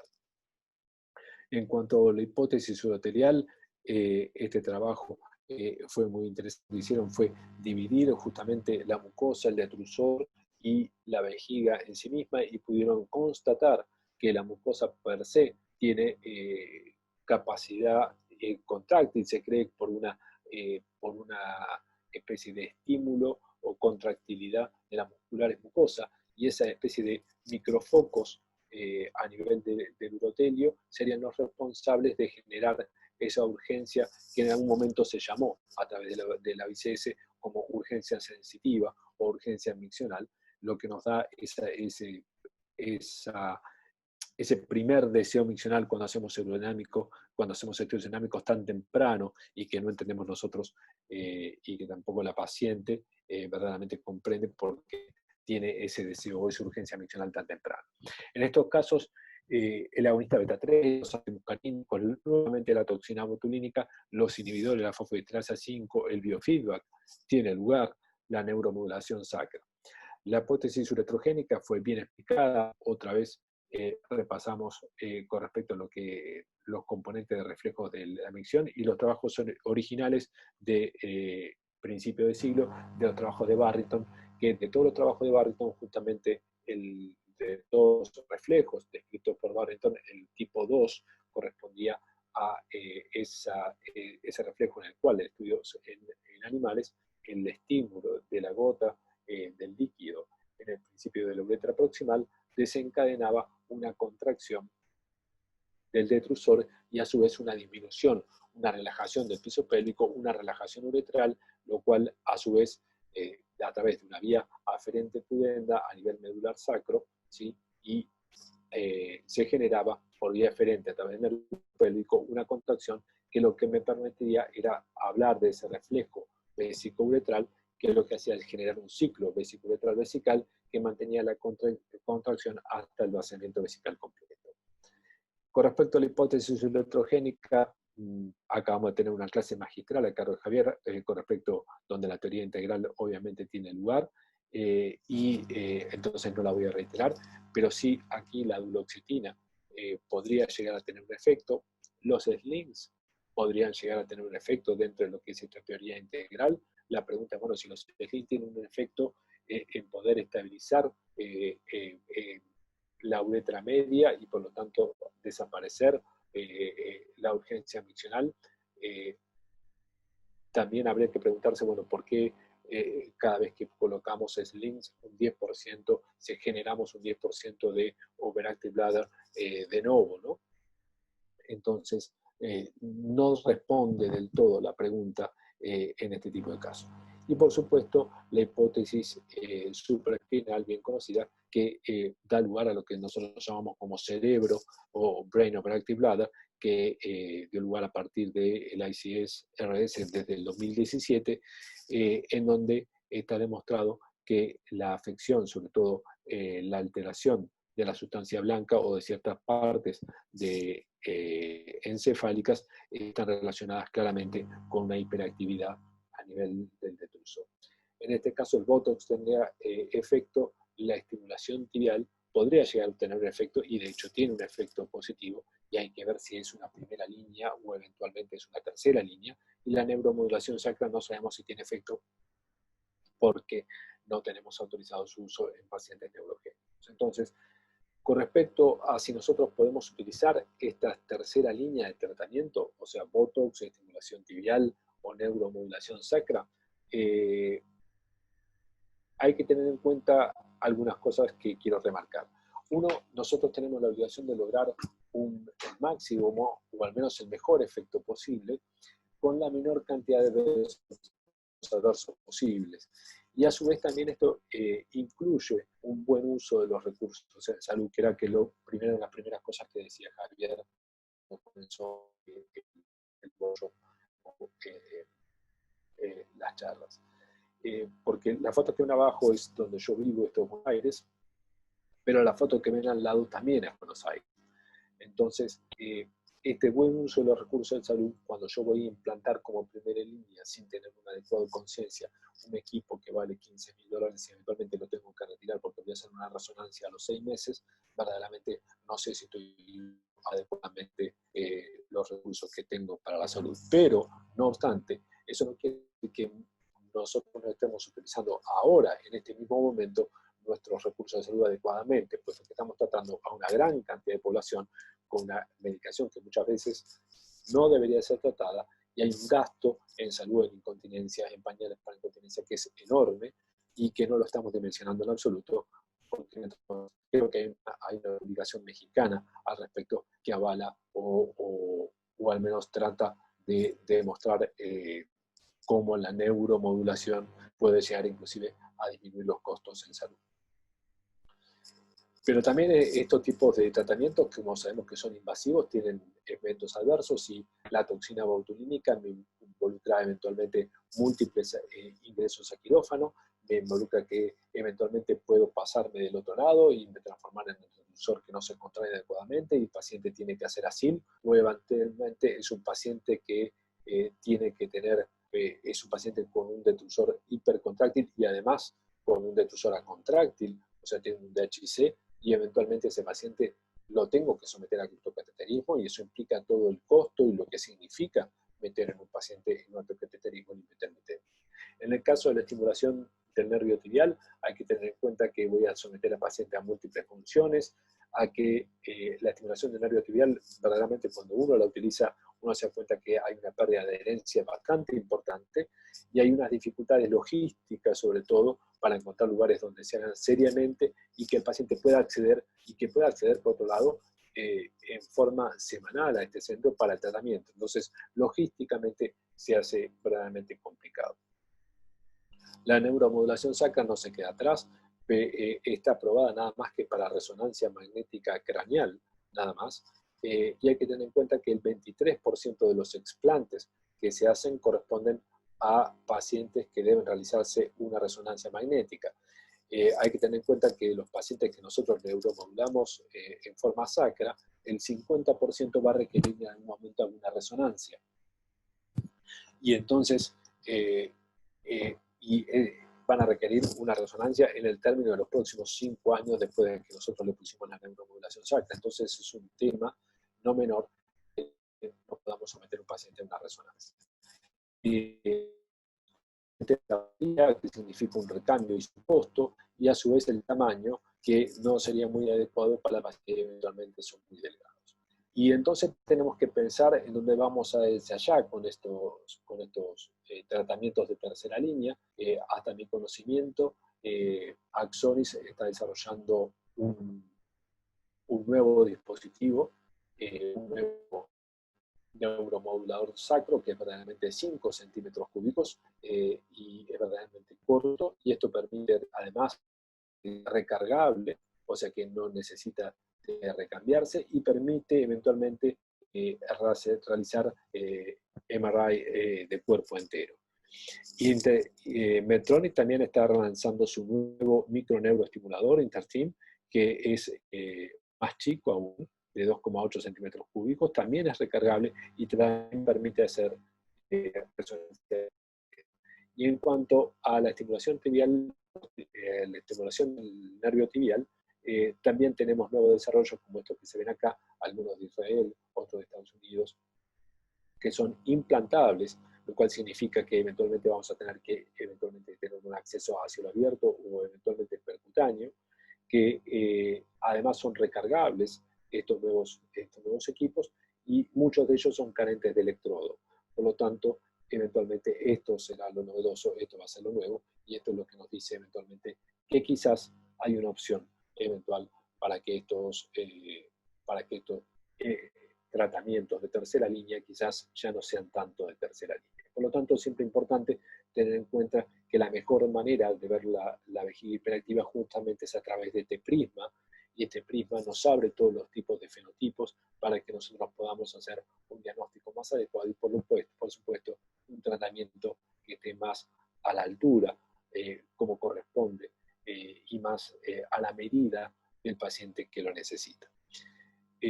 Por lo tanto, como vemos, esta teoría del tratamiento de hiperactiva por fenotipos no se contradice, como uno puede pensar en primera instancia, con los guidelines de la UA, de la SUFU o de todas las sociedades que ustedes puedan enumerar, sino que por el contrario, si ustedes miran exactamente quiénes lo diseñan, quiénes fueron los que pensaron, quienes están empezando a pensar fuera de la caja, justamente son aquellos mismos, Liliana Cardoso, Christopher Chappell, Olke, Kirbe, Van der Aa, exactamente son los mismos que diseñan estos tratamientos o los guidelines para todas las sociedades. Entonces esta gente se está reuniendo y está diciendo, bueno, de esta manera la cosa no está yendo bien, tenemos que empezar a trabajar de otra manera. Los dejo entonces con un pensamiento de Steve Jobs y les agradezco mucho el haberme dado la oportunidad de estar acá con ustedes, pero obviamente si podemos definir el problema correctamente, estaremos mucho más cerca de una solución. Muchas gracias, Cristian. Excelente presentación. Te agradezco muchísimo. Nos ayudó mucho en el propósito que buscamos respecto a este webinar. Y como tú dijiste, al final no estamos diciendo que esta es la única forma de tratar y que nos tenemos que salir de los guidelines. Tenemos los guidelines, pero esto nos ayuda a un tratamiento a medida usando el tipo de tratamiento lineal que podemos encontrar de mejor forma para el paciente. Yo quisiera dar paso si es que hubiera preguntas. Hasta eso me gustaría hacerles unas pocas preguntas que tengo aquí. No sé si hay preguntas del público que les puedan hacer o que Iván tú nos puedas ayudar con eso de ahí, porque yo como me caí, no sé si se habrán grabado otras preguntas. Quiero preguntarles a Daniel y a Cristian. ¿Se hace imprescindible la urodinamia para hiperactividad con este tratamiento por fenotipos? está casi implícito porque hay algunas cosas que no entendemos.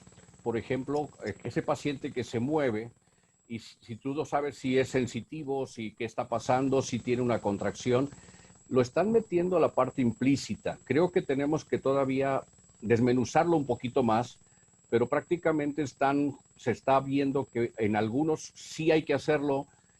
Por ejemplo, en la parte miogénica, pues ya tendríamos más o menos tranquilidad. Sin embargo, si es sensitiva, ¿cómo la vamos ¿cómo se llama? A diagnosticar? En la ureteliógena, pues tampoco podemos hacer mucha cosa. Y creo que está tratando de volverse a meter la parte urodinamica, como cuando empezó este síndrome en el 96. Y no sé si va a regresar otra vez. Muy buena pregunta, Javier. ¿Tú qué opinas, Cristian? Yo creo que sí, yo creo que al igual que Daniel, yo creo vamos a ir al revés, vamos a generar un poquito de discusión. Yo creo yo creo que estoy de acuerdo con Daniel en que sí, que la urodinamia, por supuesto soy urodinamista, o sea que la urodinamia hasta los árboles, pero el tema es, verdaderamente no sé si todos los pacientes tienen que pasar por urodinamia. Es decir, está comprobado que un gran porcentaje, quizás más del 70% de los pacientes que nosotros medicamos con anticolinérgicos, si eventualmente hacen ejercicio, si bajan de peso, si mejoran su dieta, si tenemos una buena carta miccional, nunca tienen que entrar en un tratamiento medicamentoso. El punto es que esos pacientes entran en un tratamiento medicamentoso y obligatoriamente luego, ¿sí? Como no andan bien, pasan a la urodinamia. Si evaluamos, si yo fuera el ministro de Salud y evalúo eventualmente, y el ministro de Salud, o sea, la salud puede ser pública y estuviese a cargo del Estado, yo diría, bueno, eso es una locura, porque yo voy a tener que tener un gasto de todos los eventos adversos que implica también hacer estudios urodinámicos, porque los pacientes se infectan, porque los pacientes se complican, porque hacemos falsa vía, porque por un montón de razones. Porque eso determina internaciones. Entonces, no todos los pacientes deberían de pasar por urodinamia solo para llevar la contra Daniel, nada más, o sea, porque les hago urodinamia a todo el mundo. Pero lo cierto es que creo que si verdaderamente, si entramos por el fenotipo, es probable, si entramos por el fenotipo, es probable que no todo el mundo llegue a urodinamia. ¿Sí? Si entramos por ahí. Ahora, ¿cómo venimos haciendo las cosas? Creo que venimos haciendo las cosas mal, creo que tenemos que cambiar. Especialmente si es que el fenotipo que vamos a usar es un fenotipo de acuerdo a los factores fisiopatológicos. Creo que tal vez podríamos prescindir de la urodinamia. Sin embargo, hay cosas que sí vamos a tener que volver a reanalizar o a repensar cuando hablamos nosotros de un fenotipo basándose justamente en la presencia o no de hiperactividad del detrusor a la urodinamia. Eventualmente, Ahí creo está. yo, perdón. No, Javier decía, ahí está, o sea, porque uno está pensando, es decir, yo no me meto, no le voy a hacer urodinamia al que tiene la uretrogénica. Pero ese paciente ya está descartado todo lo demás. O sea, yo ahí tengo el diario del lunes. O sea, en ese caso. Yo ya sé que es un paciente con uretrogénica, pero yo ya descarté todo lo demás. Ese paciente ya pasó por la urodinamia, ya pasó por esto, ya pasó por lo otro, ya tuvo que hacer cartas miccionales, ya lo valoré, o sea, por un montón de razones. Entonces, quizás no siempre nos tenga que llegar. O sea, Sí. por supuesto que cuando tiene demostración, o sea, de cambios de presión a nivel del detrusor, bueno, ya estamos hablando de otra cosa. Sí, estoy de acuerdo contigo, Cristian. Probablemente en el curso de una paciente con un diario miccional con una frecuencia aumentada que no refiere incontinencia de urgencia y deseo miccional frecuente, probablemente yo me voy a lanzar por un tratamiento de ureteliogénica, ¿no? Y me inclinaría por un beta 3 eventualmente. Aquí en el Ecuador no tenemos beta 3. Te voy a contar algo que yo hago, que yo les doy aquí, es un antimuscarínico M2, porque el antimuscarínico M2 actúa sobre las señales aferentes. No tenemos beta 3, agonista beta 3 aquí en el Ecuador, pero eso es un dato medio que empírico mío, pero trato de darle un tratamiento a la medida al paciente. Entonces, eso es lo que procuro. Ahora, una pregunta, Daniel, quiero hacerte. A ver, ¿Qué opinas de antes la... que me hagas la pregunta, yo creo que si estamos viendo los fenotipos, un paciente obeso, que ya sabemos que los antimuscarínicos no le va a hacer, que lo que hagamos, el Botox va a llevar más o menos, y que la parte de mejorarle su peso, como bien dijo Cristian, va a hacer todo lo que tenemos, ahí sí, ni siquiera tenemos que darle ni antimuscarínicos, ni nada, cambiarle su estilo de vida y decirle baje de peso. Claro, si es una obesidad como la que vimos ahí, y si es una obesidad como la que yo tengo, que está entre media y moderada, a lo mejor sí tengo otros factores, ¿no? Perdón, Javier. Y un poco a eso va un poco mi pregunta hacia ti, Daniel. Eh, Vamos a suponer ese paciente obeso, ¿no es cierto? Yo ya me inclinaría por pensar eventualmente en un inhibidor de la 5-fosfodiesterasa. ¿Darías tú como terapia prueba de inicio un inhibidor de la 5-fosfodiesterasa o siempre pasarías por el antimuscarínico, por el beta 3 o le asocias las dos cosas sabiendo que, bueno, tengo que darle esto porque el tratamiento lineal me dice esto, pero le voy a dar esto porque el fenotípico me dice esto y le pongo dos tipos de medicamentos, por ejemplo, un beta 3 y un inhibidor de la 5-fosfodiesterasa? Yo me voy a salir por la tangente, Javier, porque aquí tenemos mi Abregón. Entonces, y como es el que está el indicado de primera línea, sería eso. Ahora, si no lo tengo, ¿qué haría? ¿Qué haría? Pues la verdad es que tienes que ver hasta dónde tienes. O sea, ese es el problema. En esto tenemos cada uno, en cada país, ver que lo tenemos. Eh, Cuando se inició todo esto, yo nada más tenía oxibutinina. Era la única cosa que yo podía dar. Y aprendí a darlo intravesical, 2 veces por semana, ni siquiera en pacientes no neurogénicos.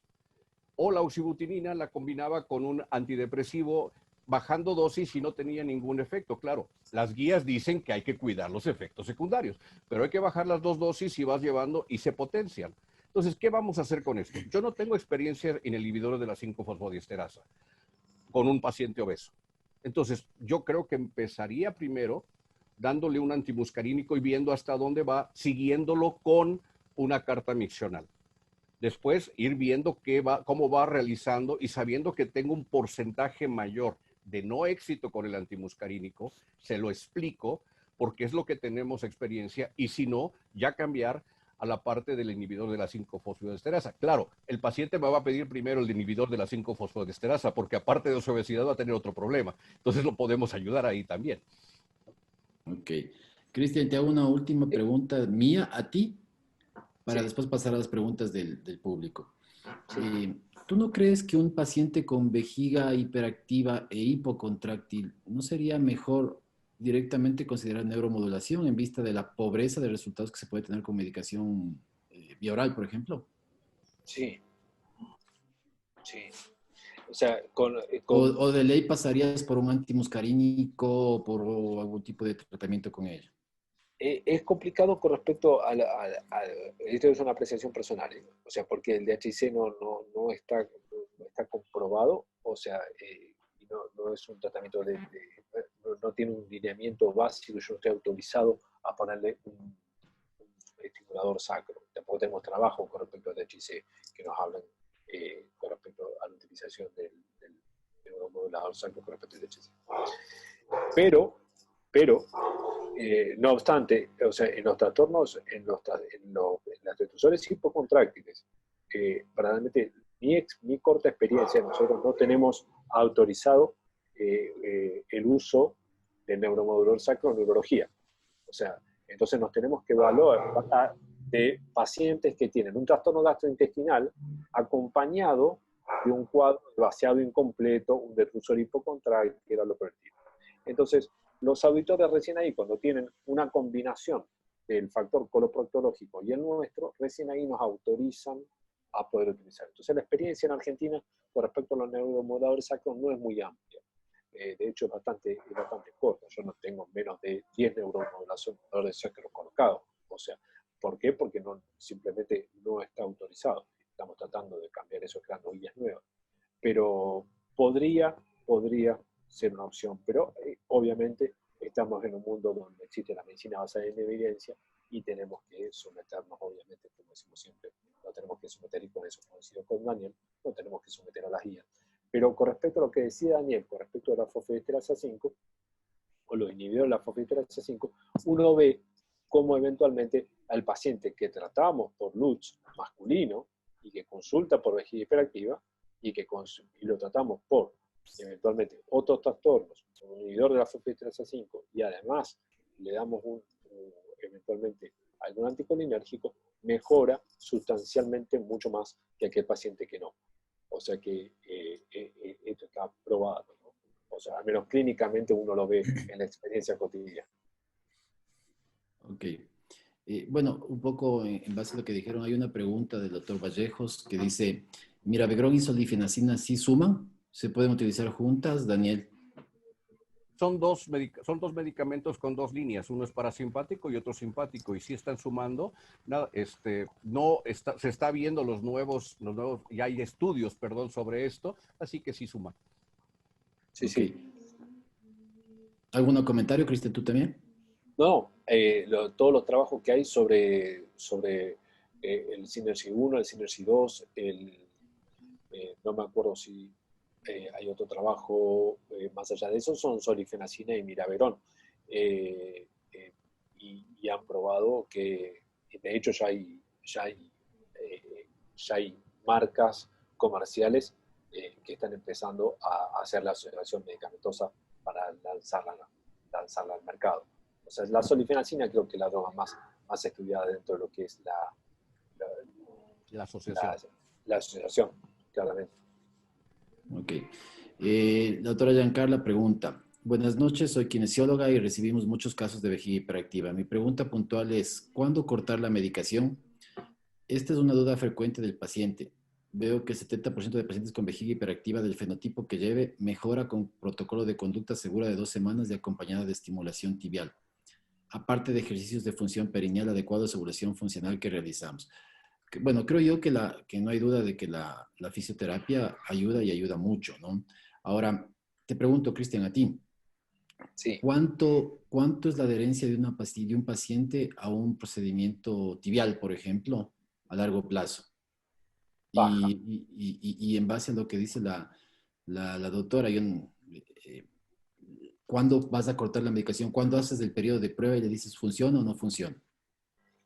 En mi experiencia personal, yo creo que es la doctora Giancarla Camacho que debe estar preguntando, ¿verdad? Sí, debe ser. Debe ser. Toda gente amiga. Y la verdad es que en mi experiencia personal la adherencia es baja.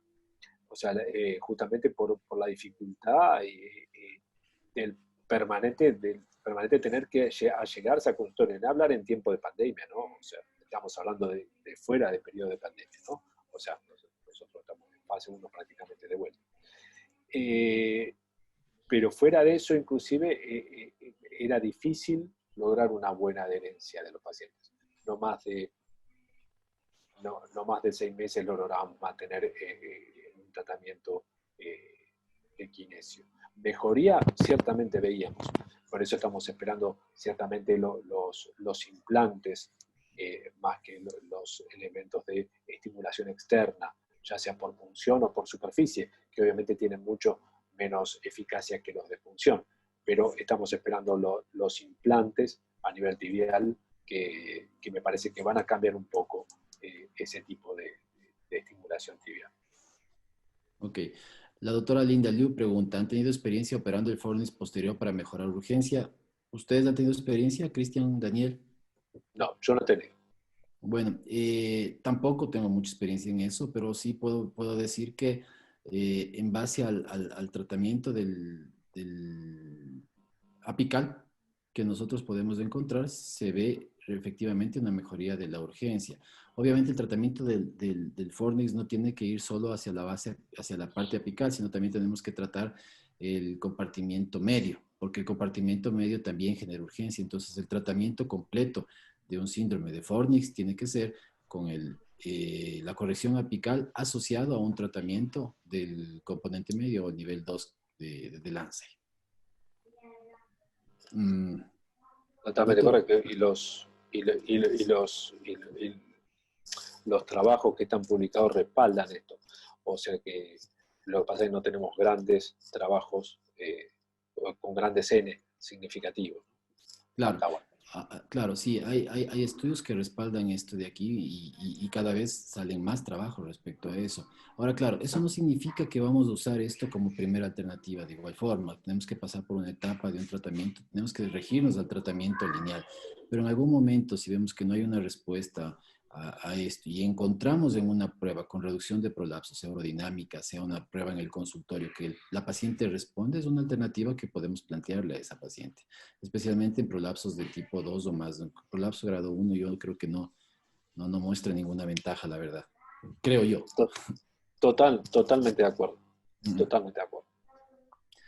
¿Qué pasa con los pacientes que tienen vejiga hiperactiva y además una diuresis nocturna elevada? ¿Qué medicamentos recomendarían asociar? ¿Antimuscarínicos y desmopresina? ¿Tendrían que descartar uretrogénica? Daniel, te pregunto a ti. Un paciente que tiene aumento de la frecuencia y una diuresis elevada. Bueno, aquí hay que ver también si no tiene una nocturia secundaria a algún otro factor, ya sea primero que sea urológico o después neurológico. Está la poliuria nocturna, que hay que ver si no estamos dando con problemas ahí. Hay problemas también de los diuréticos que en la noche pueden darnos problemas con nuestros pacientes. Hay que evaluar todo eso y si tú encuentras que no hay nada, pues habría que hacerle una carta miccional, dónde está todo, qué parte, qué volúmenes hay para poder trabajar. Si son volúmenes altos, darle antimuscarínicos yo no le veo ningún problema, ninguna razón. Si son por un residuo postmiccional alto, pues habría que ver bajar el residuo postmiccional alto. Y ahora, si es una poliuria nocturna, la desmopresina yo creo que es un factor muy interesante para manejar. Creo que cuando habla de uretrogénica, el doctor Carrillo se refiere a la nicturia provocada por alteraciones del síndrome de Fornix posterior. Bueno, primero habría que descartar, como dijo Daniel, que no se trate de una poliuria nocturna que pueda estar involucrada en esa nicturia. Después, si no se trata de eso, efectivamente, alteraciones del Fornix posterior pueden dar nocturia. Y pueden dar nocturia porque lo que ocurre, o la teoría que se plantea de acuerdo a la teoría integral, es que la orina cuando nosotros no, cuando las mujeres están acostadas, se tiende a depositar hacia la base o cerca del cuello y del trígono y estimula aferencias que generan urgencia. Y a veces la corrección del compartimiento posterior puede mejorar también la nicturia en esos pacientes. Confieso que no sé si yo le plantearía como tratamiento para la nicturia una corrección de ese tipo apical, pero está descrito de acuerdo a la teoría integral. Diga, Cristian. Es interesante cómo nosotros vemos las cosas. O sea, porque, por ejemplo, el doctor Juan Carrillo preguntó qué pasa con los pacientes que tienen vejiga hiperactiva y además diuresis nocturna elevada. ¿Sí? Y nosotros dimos por hecho que era una mujer. Y estamos... No. Yo me fui al hombre, fue distinto. Exacto. Fueron dos polos. Fue muy bueno, porque nosotros dimos por hecho que se trata de una mujer, o sea, y que se trata de una uretrogénica y le vamos a poner y que le vamos a corregir el fornix posterior. Y lo más probable es que la teoría integral no tiene un soporte todavía para el hombre. O sea, yo esto lo he hablado con Petros, o sea, directamente con él. O sea, y él me dice, bueno, lo estamos elaborando todavía para ver exactamente cómo es la comparación en el hombre con respecto a la teoría integral. Pero la teoría integral no tiene una comparación todavía a lo que es el masculino. Entonces, como bien decía Daniel recién, si este hombre se levanta mucho de noche y de pronto es un obeso y tiene una descompensación cardíaca y de pronto tiene edemas nocturnos y de pronto es un diabético y no lo sabe, o sea, existen tantas cosas que nosotros creo que no estamos valorando bien a nuestros pacientes y bien abierta la puerta que nos da esta gente a empezar a hablar de fenotipos, porque bueno, uno de los fenotipos justamente es el metabólico. Y habría que pensar si este hombre no tiene un trastorno metabólico. Muy bien. Solo quería hacerte bueno, yo hice el cuestionamiento respecto a que sea mujer porque me imaginaba que hablaba de uretrogénica y estábamos hablando de eso, pero quiero decirte algo también que si hay algunos datos que hablan en pacientes que han sido hechos una cirugía radical de próstata, pueden presentar una hiperactividad de tipo uretrogénica, justamente por el paso de orinas y esa parte de ahí. Pero claro, eso no hace parte de la teoría integral, ¿no? Pero de todas maneras es interesante todo esto, la verdad, y yo creo que ese es el futuro que se nos viene planteando. Una Sí, pregunta, Javier, una consulta. Respecto a esto, hay una consulta donde dice, ¿se puede producir vejiga hiperactiva uretrogénica post-prostatectomía radical? ¿Cómo tratarla? Por el cambio de posición se produce incontinencia. ¿Cómo la trataría? no sé si quieren contestar ustedes, porque eso no estaría en relación a una teoría integral, sino serían otros factores, pero Daniel, no sé si nos puedes ayudar. No, que esto se está poniendo tan bueno que yo quiero que Daniel diga para después yo llevarle la contra. Yo creo que eso es lo bonito de esto, tener varias alternativas, porque afortunadamente en vejiga hiperactiva están muchas alternativas y es lo bonito y lo malo, porque cuando hay varias alternativas, ninguna es la buena. Bien, Sí, yo a este paciente lo manejaría un poco con duloxetina, que me ayudaría a mejorar un poco esa sensibilidad y esa hipersensibilidad. Eh, Algunos que vienen así, antes de que yo entendiera muy bien la duloxetina, les daba antimuscarínicos y realmente no funcionaban al 100%. La Duloc me ha ayudado más. ciertamente. Eh, lo cierto es que en la incontinencia masculina post-prostatectomía radical, el 89% de los pacientes, o sea, o un puntito más, diría el 90 y pico por ciento de la incontinencia tiene que ver con un déficit esfinteriano. O sea, tiene que ver con el déficit esfinteriano remanente y no eventualmente con una urgencia de novo. Sí es cierto que el 23% de los pacientes que le hacemos una prostatectomía radical van a hacer una urgencia de novo y eventualmente ahí cabría el lugar de pensar eventualmente de este tipo de reflejo tipo de Barrington. Pero eh, generalmente en estos pacientes, o sea, yo, al igual que Daniel, utilizo normalmente, mando eventualmente a hacer rehabilitación de piso pélvico con kinesiólogas y utilizo la duloxetina como mi primera línea de tratamiento en todos los pacientes. O Y el que dice, kinesiólogos también. sí, sí, o kinesiólogo, es muy buena esa.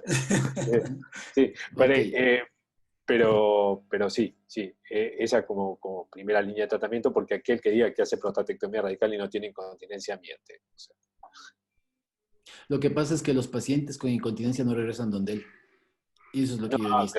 es clarísimo. El Hay un paciente, estudio en eso interesante, que están tan agradecidos con el médico que lo operó, que le está devolviendo la vida porque le quitó el cáncer, que la parte de incontinencia no le preocupa ante su médico que lo operó, pero sí personalmente. y, Eh, y eh, también y también tenemos el espíritu de nosotros como cirujanos a negarnos a aceptar que nos pasó eso y Bueno, comenzamos, o bueno, se comienza muchas veces a hacer antimuscarínicos, etcétera, etcétera, y decir, no, a mí no me pasa, eso no puede ser. Es la negación, el periodo de negación por el que pasamos todos los cirujanos. sí, sí, y ese gran tema de los que son cirujanos oncológicos, de tener que soltar el paciente para derivárselo a un funcional. O sea, soltar el paciente y derivárselo a un funcional es demostrar que ellos han fracasado en la tríada de Escarrino, ¿no? O sea, en la continencia, la impotencia y la cura del cáncer. O sea, su famosa tríada de Escarrino, que ellos la tienen como allá arriba, y si, bueno, no la pudimos cumplir, bueno, que nadie se entere. ¿Sí? Algo así. No fue culpa mía, fue del robot. Sí. Bueno, creo que vamos a hacer una pregunta más. El doctor Santiago Vallejo pregunta, ¿qué importancia tiene la fragmentación de la dosis de anticolinérgicos y cuándo está indicado? Daniel, ¿te parece? Fragmentación, es decir, cortarlo y ver. Yo nunca corto, no hago fragmentación. Hice de la oxibutinina mucho tiempo porque era lo que yo tenía antes. Pero ahora no la no veo la razón porque ya están las dosis bien adecuadas. En gran parte de los pacientes tenemos dos dosis para manejar, excepto en la tolterodina que es de larga duración, pero tenemos la tolterodina de corta duración. Entonces, hay forma de manejarlo sin hacer esa fragmentación de la pastilla. Creo que entiendo bien esa pregunta, ¿sí, verdad? Creo que es respecto a eso. Y yo creo que con eso terminas. Bueno, hay una pregunta que sale un poco del tema y creo que con eso terminamos.